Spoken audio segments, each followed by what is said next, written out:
আমরা জানি যে নদীতে ডাকাতি হয়, জলদস্যুরা জেলেদের কাছ থেকে যা যা পায় নিয়ে যায় রাতের অন্ধকারে।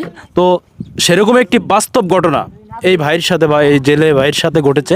রে ওই সময় আমি জাল টানতেছি রাইতের 11:30 বাজে, জাল টানতে টানতে উঠতে গেছে, এই সময় ভাসতে আছে রাইতের 1:30 যারা আমি বেশি অনেকক্ষণ চালাই না, আধা ঘন্টা কিংবা 10 মিনিট চালাইছি, চালাইয়া দিই আরও 1-150 ফুট লঙ্গর দিয়ে আছে। তো আমি গোলের ভিতরে যাইয়া লঙ্গর দিমু, এমন সাথে আমার ইঞ্জিলের ডিস্টার্ব দিচ্ছে। ওই যে কোরসের নাট আছে না, কবলিনের নাট সিরিয়া সে বাইরে গেছে বাইরে গেছে মধ্যে আমি ইঞ্জিল মিস্ত্রি ইঞ্জিল বন্ধ করে দিছে। দেওয়ার পরেই আমি কই আরেকটা বোর্ডের উপর পড়বো, লঙ্গরটা পালা যেটা পালাইছে, যে লঙ্গরের কাছিগুলা প্যাঁচ লইতে আছে, আমি চুয়ানটা কোনো ছানও দিই নাই, আর ওখানে মাছগুলা বরফ দিব। এমন সাথে আরেকটা বোট আইসা ভাষাভাষি ভিড়িয়ে দিছে। ভিড়িয়ে দেওয়ার সাথে সাথেই লাইট মারছি, আমি কোনো লোকজন দেখি নাই। বোটটায় শিপ আছে, বড় বোট, লম্বা জালের 7 জাল, লম্বা 7 জালের বোট, সামনে শিপ আছে, লাইট মারছি মধ্যে কিছুই দেখি নাই। পট করে চাপে দেওয়ান মাত্র এলো পাতালি কারার কানে তেলে সব বগি টগি অর্শ মর্শ লয়েই লাফে আমার বোটে উঠতেই এলো পাতালি বাড়ি ধরি শুরু করে কোনো আওয়াজ করবি না, আওয়াজ করলে মেলাম এই এলো পাতালি বাড়ি ধরে দিতে আছে, যারা কমছে আরো মাইট ধরে দিয়েছে, সব ফাটে ফুটে লাইছে। এই যে বিভিন্ন জায়গায় যুগায় সব ফাটে ফুটে লাইছে, এই যে আঙ্গুল ভাঙিয়ে গেছে গা বিভিন্ন। এই যে আচ্ছা, ওই দিন আপনারা কতজন লোক ছিলেন বোটে? আমরা 11 জন লোক ছিলাম, ওরা মানুষ ছিল 25 জন। তো ওরা চাইলে কি আপনাদেরকে মেরে দিতে পারতো?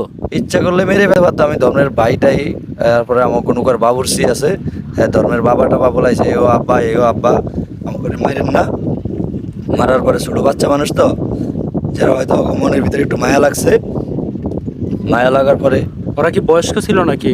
সব বয়সের পোলা পাইন আমার মতন, আর স্বাস্থ্য মাস্ত ভালো, সবাই মুখোশ বান্ধা, আর সবার হাতে ধামা বগি। আচ্ছা, ওই দিন আপনাদের বোটে কত টাকার মাছ ছিল বা কি কি মালামাল ছিল, কত টাকার জিনিসপত্র তারা নিয়ে গেছে আনুমানিক? 4টা মোবাইল নিছে, আর মাছটা যা ছিল সবাই নিয়ে গেছে। আর ওই যে তেল ছিল 2 ব্যারেল, তেলগুলা উঠে নিয়ে গেছে কন্টি বড়িটা। আর মারধর করছে কেউ চিঙ্গিল দিবি না। মাছ কত টাকার মাছ নিছে? কত অনুমানিক 2 থেকে 3 লাখ টাকার মাছ নিছে। 2 থেকে 3 লাখ টাকার মাছ সহ বোটে আনুষঙ্গিক যা ছিল, তেল থেকে শুরু করে সব কিন্তু এই ডাকাত দল নিয়ে গেছে বা জলদস্যুরা নিয়ে গেছে। ট্রলারগুলার সাগরের মাঝখানে যায়, আসবার পথও ডাকাতি করে, যাইবার পথও সাগরের মাঝখানে ডাকাতি চলে।